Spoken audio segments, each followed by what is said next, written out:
일 요청으로 체결된 청일 수호 조규신명호 부경대 사학과 교수. 중 중심 동아시아 질서 와해의 신호탄. 이홍장-다테 문해나리 간의 줄다리기 협상 끝에 탄생. 메이지 천황의 일본 새로운 패권국으로 급부상하다.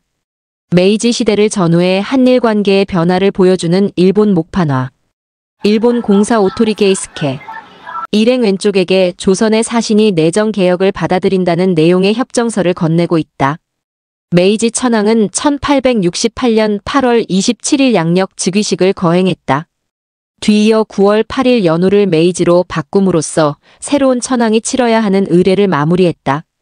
하지만 이런 의례는 대내적인 권위와 정통성을 주장하는 데 필요할 뿐이었다. 대외적으로도 천황의 권위와 정통성을 보장받으려면 외국으로부터 천황의 권위와 정통성을 공인받아야 했다. 그러기 위해서는 무엇보다도 인접국인 청나라와 조선으로부터 천황의 권위와 정통성을 공인받을 필요가 있었다. 그런데 일본은 임진왜란 이후 수백 년 동안 중국과 외교관계가 단절돼 있었다. 그 이전에는 아시카가 막부 때 쇼군이 명나라 황제로부터 일본 국왕에 책봉돼 조공책봉 관계를 맺었던 것이 전부였다. 문제는 당시 청나라는 구미열강에 대해서는 만국공법에 입각한 근대 외교를 인정했지만 동아시아 각국에 대해서는 여전히 조공책봉 관계를 고집한다는 사실이었다. 이와쿠라 도모미는 1869년 2월 28일 메이지 천황에게 글을 올려 내치와 외교에 관한 의견을 피력했다. 당시 이와쿠라는 에도 막부의 멸망 원인을 외교 실책 때문이라고 생각했다. 에도 막부의 몇몇 중신이 구미열강과의 외교를 독단으로 결정했다가 전국적인 반발을 초래해 멸망했다는 것이었다. 따라서 그런 실수를 되풀이하지 않기 위해서는 중의에 따라 화친할 나라와는 화친하고 전쟁할 나라와는 전쟁함으로써 천황의 권위와 정통성을 공고히 해야 한다고 주장했다. 특히 이 글에서 이와쿠라는 청나라 조선과의 외교가 중요함을 역설했다. 청나라는 근자의 국세가 크게 약화됐고 조선 역시 약소국이기는 하다. 하지만 인접국이고 또 오랫동안 우호국이었으므로 속히 사절을 파견해 옛 우호를 닦아야 한다고 강조했다. 이 같은 이와쿠라의 의견은 대청대조선 외교를 이용해 궁극적으로 천황의 권위와 정통성을 공고히 하자는 데 있었다. 그렇게 하려면 단순히 기왕의 외교관계를 복구하는 것으로는 되지 않았다. 예컨대 일본과 중국은 기왕의 조공책봉 관계를 맺었고 조선과는 일본 국왕의 이름으로 교린 관계를 맺었다. 그런데 메이지 천황이 이런 외교관계를 복구한다면 오히려 불리할 수밖에 없었다. 메이지 천황의 권위와 정통성을 공고히 하려면 청나라 황제와 대등한 외교관계를 수립해야 했고 조선과도 천황의 이름으로 외교관계를 수립해야 했다. 하지만 그렇게 되려면 청나라가 조공책봉 체제를 포기해야만 했고 조선 역시 기왕의 교린 외교를 포기해야만 했는데 청나라와 조선은 그렇게 하려고 하지 않았다. 그런데 당시 나가사키 등 일본 각지에는 이미 수많은 청국 상인이 거주하고 있었다. 또한 상해 등 청나라 각지에도 적지 않은 일본 상인이 거주했다. 따라서 양국 거류민들을 단속하는 문제가 시급한 상황이었다. 이를 명분으로 메이지 천황은 청나라에 사절을 파견해 양국 거류민의 단속 문제를 논의하고 그 기회에 수호조약과 통상조약을 요구하기로 했다. 1870년 7월 29일 외무권대승 야나기하라 사키미스는 외무권소승 하나부사 요시모토 등을 대동하고 도쿄를 떠나 상해로 갔다. 이들은 공식적인 사절이 아니라 비공식적인 사절이었다. 일단은 청나라가 일본과 수호통상을 할 의지가 있는지 없는지 비공식적으로 확인하기 위한 사절이었던 것이다. 상해에 도착한 야나기하라는 상해도대 서종령과 더불어 상해거류, 일본 상인의 단속 문제 등을 의제로 회담했다. 이어서 천진으로 가서 양광총독 증극번, 지계총독 이홍장을 접견하고 아울러 삼구통상 대신 성림을 만나 수호통상을 요구했다. 1. 수호통상 요구의 둘로 나뉜 청. 1873년 21세 때의 메이지 천황으로 당시 외교사절에게 선물됐던 사진. 이 같은 일본의 요구에 청나라 조정은 찬성과 반대로 갈렸다. 반대 측은 일본과의 수호통상조약은 결국 조공책봉 체제의 와해로 이어질 것이고 나아가 일본인들이 중국 전역에서 왜구처럼 소란을 피울 것이라고 주장했다. 특히 조공책봉 체제의 와해는 기왕에 청나라가 동아시아에서 누렸던 패권국의 자리를 상실한다는 의미이고 그것은 결국 청나라가 약소국임을 스스로 인정하는 꼴이 되기에 절대 수용할 수 없다고 했다. 반면 찬성 측은 일본의 요구를 거절할 경우 일본이 구미 열강과 합세할 가능성이 있고 또 일본은 조선이나 월남 같은 속방이 아니므로 조공책봉 체제와는 아무 관계없다고 강조했다. 반대 측의 대표는 영한이었고 찬성 측의 대표는 이홍장이었다. 그런데 1870년 당시 청나라 동치제는 15세로서 이미 친정을 해야 할 나이였다. 청나라에서는 14세를 성년으로 간주해 그때부터 친정하였기 때문이다. 하지만 서태후는 동치제가 혼인 전이란 사실을 명분으로 수렴청정을 거두지 않았다. 이에 따라 일본의 수호통상 요구를 받아들일지 아니면 거부할지는 궁극적으로 서태후와 동태후 두 명의 판단에 달려 있었다.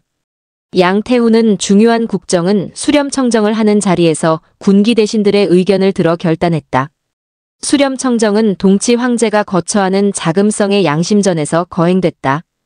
동치 황제의 어좌 뒤에 황색명주를 발처럼 들이우고 서태후와 동태후가 그 발 뒤에 앉았다. 발 앞에는 탁자를 하나 놓았는데 의정왕 공친왕이 탁자 옆에 앉았다. 동치 황제의 어좌 앞으로는 군기 대신 등 중신들이 자리했다. 국내외의 장주는 서태후와 동태후가 먼저 읽어본 후에 의정왕과 군기 대신들이 어떻게 처리할지 논의해 다음날 보고했다. 서태후와 동태후는 그 보고서를 읽어본 후에 한풍제가 하사한 어상 도장과 동도당 도장을 찍어서 반포했다. 1862년에 수렴청정이 시작되고 몇 년간은 의정왕 공친왕의 영향력이 매우 컸다. 하지만 시간이 흐르면서 의정왕 공친왕은 서태후로부터 점점 더 심하게 견제받았다. 드디어 1865년 동치사 3월에 서태후는 공친왕에게서 의정왕 및 일체의 직임을 박탈했다. 내정에서 접견할 때 공친왕이 자신에게 예의 없이 행동했다는 것이 이유였다. 신하들이 비상시국인을 들어 공친왕의 재임용을 요청하자 서태후는 공친왕으로 하여금 기왕의 총리하문 일만 계속하게 했다. 그때 공친왕은 서태후를 찾아가 대성통곡하며 스스로의 허물을 자책했다고 한다. 이후 공친왕의 영향력은 예전만 못해졌다. 그 자리를 이홍장이 대체했다. 이홍장 역시 공친왕과 마찬가지로 청나라의 국난을 극복하는 과정에서 탁월한 능력을 보인 인재였다. 그러나 이홍장은 몇 가지 면에서 공친왕과 대비됐다. 공친왕은 황족 즉 만주족이었지만 이홍장은 한족이었다. 공친왕은 열강의 북경 침략을 수습하면서 능력을 발휘했지만 이홍장은 태평천국의 난을 진압하면서 능력을 발휘했다. 천진사태 거치면서 급부상한 이홍장. 천진사태를 계기로 증국번 대신 청나라의 실세로 떠올랐던 이홍장. 한족임에도 불구하고 이홍장이 태평천국의 난을 진압한 이유는 전통문화를 수호하기 위해서였다. 태평천국의 지도자 홍수전은 중국 땅에 기독교 왕국을 건설하겠다는 기치를 내걸고 봉기했다. 그에 대한 반작용으로 중국의 전통문화를 수호하려는 한족 지식인들이 태평천국 진압에 앞장섰다. 이홍장과 그의 스승인 증국번이 대표적 인물이었다. 그들은 의병을 일으켜 태평천국 군대를 공격했다. 증국번은 고향 호남성에서 상군을 조직했는데 상이란 호남성의 약칭이었다. 이홍장 역시 고향인 회하 유역의 안희성에서 회군이라고 하는 의병을 조직했다. 최대 병력 25만을 헤아리던 상군과 회군의 활약에 힘입어 태평천국 난은 1864년 동치 3에 완전히 진압됐다.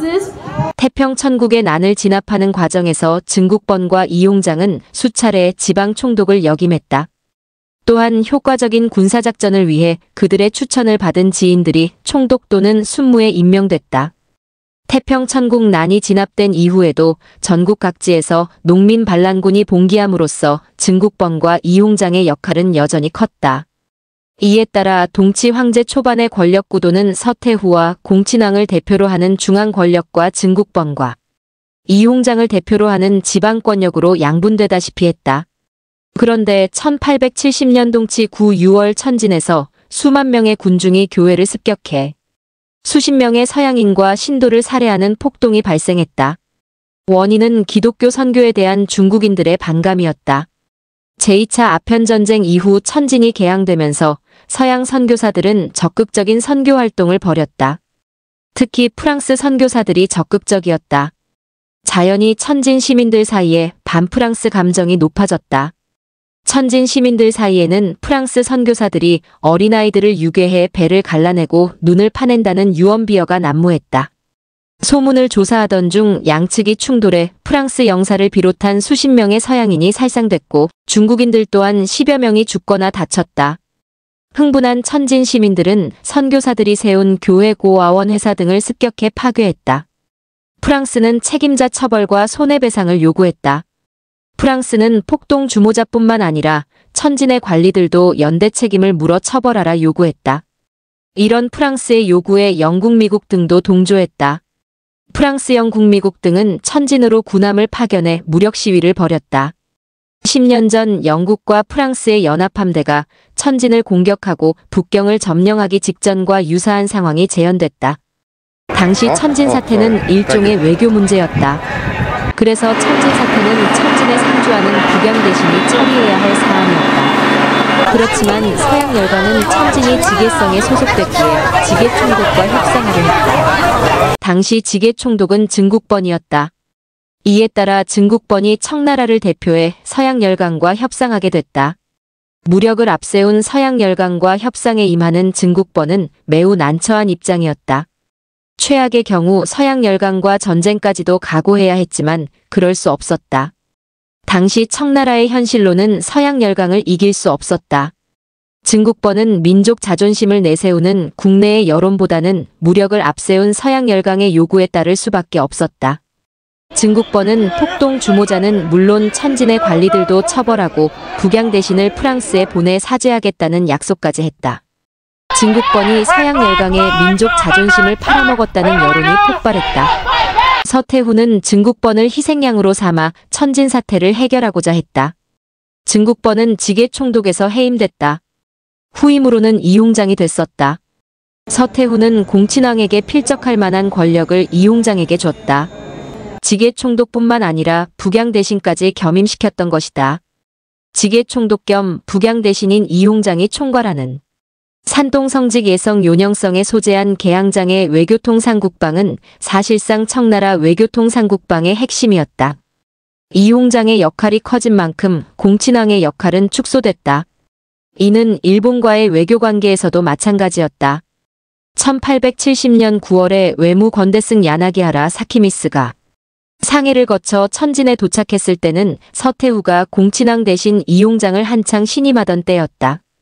이에 따라 그 누구보다 이홍장의 의견이 중요했다.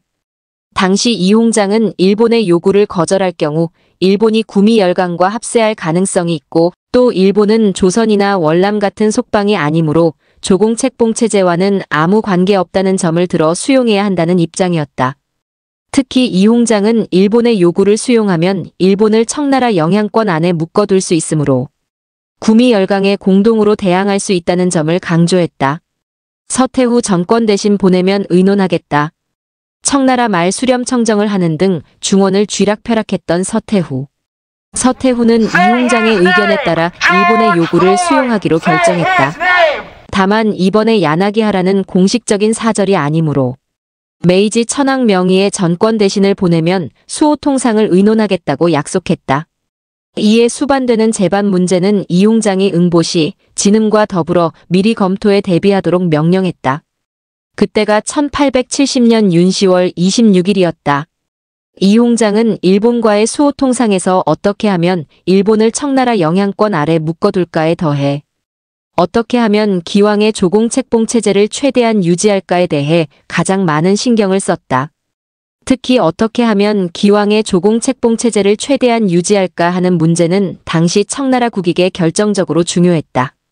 만약 일본이 중국과 구미 열강의 근대 조약을 들어 동일한 근대 조약을 요구할 경우 수용하기도 어려웠고 그렇다고 반대하기도 어려웠다.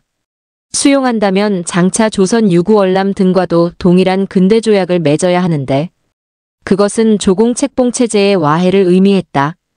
그렇다고 계속 반대한다면 분개한 일본이 구미 열강과 합세해 침략적으로 나올 가능성도 있었다. 이에 따라 이홍장은 조공책봉 체제와 근대 조약을 동시에 충족시킬 수 있는 묘안을 찾고자 고심참담했다. 야나기하라는 1870년 윤 10월 25일 귀국해 협상 결과를 보고했다. 전권 대신을 보내면 수호통상을 의논하겠다는 청나라의 약속은 결국 일본의 수호통상 요구가 성공했다는 뜻이나 마찬가지였다. 메이지 천황은 야나기하라의 노고를 치하해 옷 한 벌과 금 300냥을 하사했다. 아울러 수행원들에게도 각각 차등적으로 위로금을 하사했다. 메이지 천황은 청나라의 전권 대사를 파견하기로 결정하고 필요한 준비를 하도록 명령했다. 메이지 정부 수립 이후 전권 대사를 파견하는 것은 이번이 처음이었다. 이에 따라 필요한 준비도 적지 않았다. 그 중에서도 국서에 사용할 국세가 시급했다. 그 이전에는 단지 천황어세라고 새겨진 어세만 있었고 그 어세를 천황조서나 관료 임명장에 사용했었다. 하지만 어세를 국서에 사용하기는 적합하지 않아. 대일본 국세라고 새겨진 석재국세를 새로 만들게 했던 것이다. 전권대사는 다태 문해나리로 결정했다.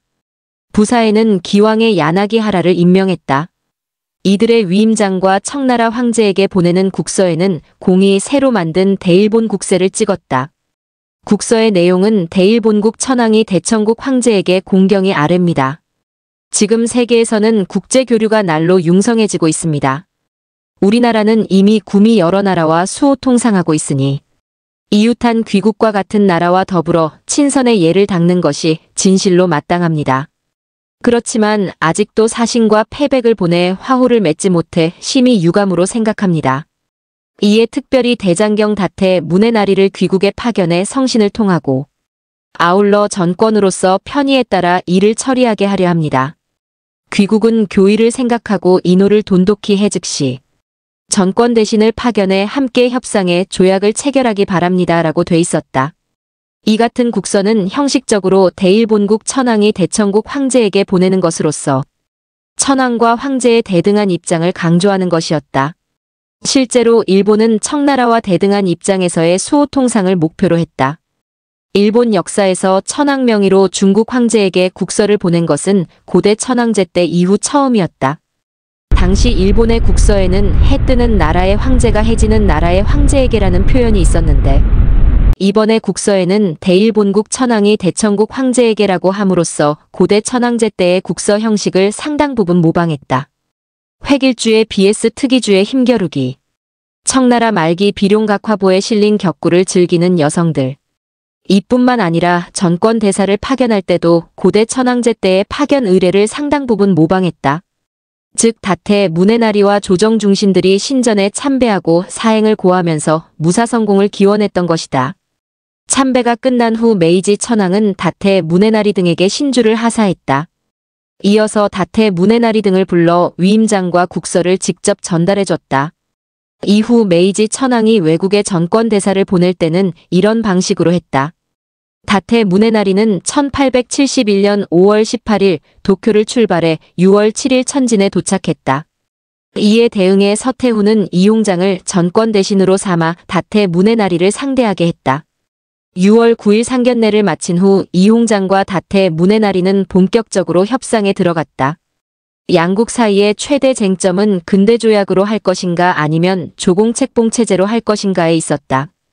다태 문해나리는 근대조약으로 하지 않으면 구미 열강이 그냥 있지 않을 것이라는 명분을 들어 근대조약으로 하는 것이 당연하다고 주장했다. 이때 근대조약으로 한다는 것은 중국이 구미 열강과 맺은 것과 동일한 형식과 내용으로 일본과도 수호통상을 해야 마땅하다는 요구였다. 이와 같은 다태 문해나리의 요구를 이홍장은 획일주의라고 불렀다. 다태 문해나리는 획일주의에 따라 조약의 첫머리에 대일본국 천황과 대청국 황제를 명기함으로써 양국이 대등한 입장에서 조약을 맺었다는 사실을 분명히 하고 아울러 내지 통상과 영사 재판권도 보장하라고 주장했다. 이렇게 되면 메이지 천황은 일거에 청나라 황제와 동격의 권위와 정통성을 확보할 수 있을 뿐만 아니라 자유무역을 통한 막대한 이익도 기대할 수 있었다. 그러나 이렇게 되면 일본에는 일방적으로 유리하지만 청나라에는 일방적으로 불리했다.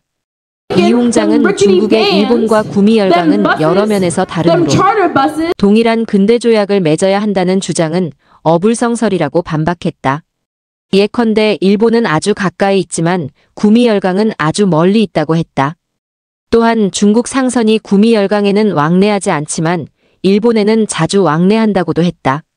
이런 차이를 고려해 청나라와 일본 사이의 수호통상은 구미열강과의 근대 조약과 다른 형식과 내용으로 맺는 것이 당연하다고 주장했던 것이다. 아울러 이홍장은 청나라와 일본은 공이 동아시아 국가로서 힘을 합해 구미열강에 대항해야 하므로 구미열강의 근대 조약을 무비판적으로 적용하는 것은 타당하지 않다고 강조했다. 이와 같은 자신의 입장을 이홍장은 특이주의라고 했다. 이홍장은 특이주의에 입각해 두 가지를 강력하게 요구했다. 첫째는 청일 양국이 타국으로부터 불공정한 일을 당하거나 무시당하는 일을 당하면 서로 돕거나 혹은 중간에 개입해 주선함으로써 우위를 돈독히 한다였다. 이것은 청일 양국이 수호통상하는 근본 목적이 구미열강으로부터 불공정한 일을 당하거나 무시당할 때 서로 도와 난국을 타개하기 위한 것임을 밝힘으로써 청일 수호조약은 근대 조약과 달라야 한다는 점을 강조하고 아울러 일본을 청나라의 영향력 안에 확실하게 묶어두기 위한 방편이었다. 둘째로 이홍장은 양국에 속한 방토도 서로 예로서 대하고 상호간에 침략하지 않는다는 요구도 강하게 주장했다. 이때 양국에 속한 방토는 단순한 영토가 아니었다. 방은 본국의 영토라는 의미였지만 토는 속방의 영토라는 의미였기 때문이다. 당시 상황에서 일본은 속방이 없었지만 청나라에는 조선 유구월남 등 적지 않은 속방이 있었다. 따라서 이홍장의 요구는 일본이 중국 본토는 물론 조선 유구월남 등 속방도 침략하지 말아야 한다는 주장이나 같았다. 이와 같은 특이주의를 이용해 이홍장은 근대 조약을 요구하는 일본의 주장을 제압하고자 했다. 즉 이홍장은 조약의 첫머리에 대일본국 천황과 대청국 황제를 명기하자는 일본의 요구 대신에 양국의 정권 대신을 조약의 첫머리에 명기하자고 했으며 내지 통상과 영사 재판권 요구도 거부했던 것이다. 특히 이홍장이 강조해 채택하기로 한 내용 즉 청일 양국이 타국으로부터 불공정한 일을 당하거나 무시받는 일을 당하면 서로 돕거나 혹은 중간에 개입해 주선함으로써 우위를 돈독히 한다는 조항은 청나라와 일본의 군사동맹을 의미하는 것으로까지 확대 해석될 여지가 있었다. 그것은 곧 일본이 구미열강으로부터 벗어나 확실하게 청나라 편이라는 뜻으로 이해될 수 있었다. 이홍장이 노린 것이 바로 그것이었다. 결렬 무기로 조규 관철시켜 벌거벗겨진 채 쇠꼬챙이에 꿰어 신문을 받는 여성을 그린 그림.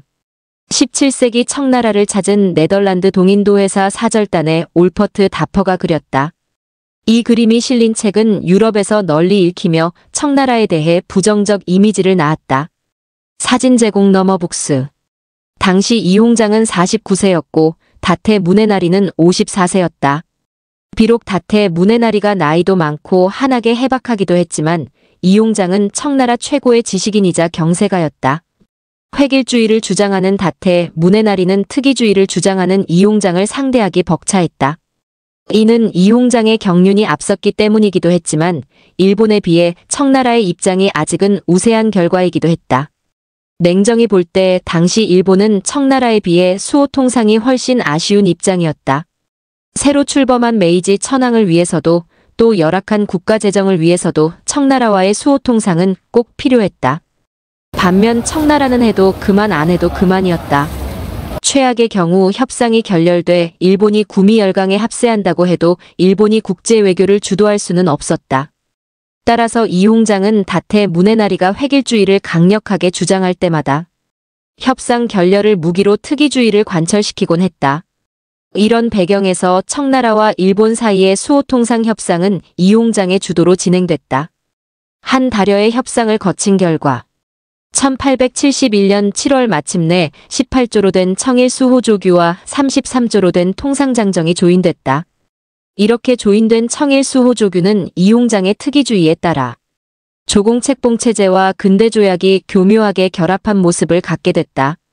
우선 수호조규의 주체가 청나라 황제와 일본 천황이 아니라 전권 대신 이홍장과 전권대사 다태 문해나리로 됐다.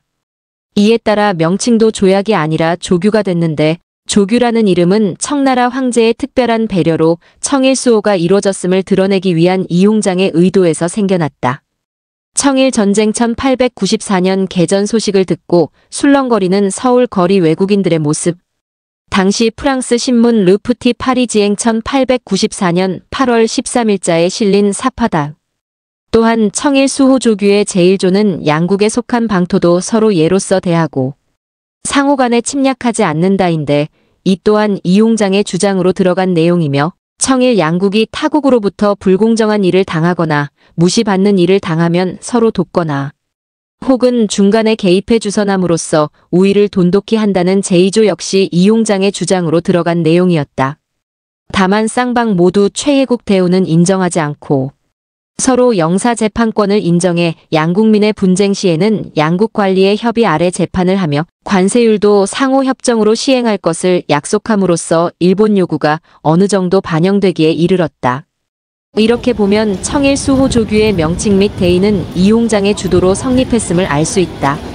이런 한계에도 불구하고 청일 수호 조규는 동아시아 역사에서 매우 중요한 의미를 갖는다. 고대 이래로 조공책봉 체제를 고수해오던 중국이 동아시아 국가인 일본과 최초로 근대적 조약을 체결했다는 사실은 동아시아에서 중국 중심의 국제 질서가 와해되기 시작했음을 뜻한다. 오래된 패권국 중국이 퇴장하면서 동아시아에도 양육강식의 시대가 본격적으로 전개되는 한편 메이지 천황의 일본이 동아시아의 새로운 패권국으로 급부상하기 시작했다.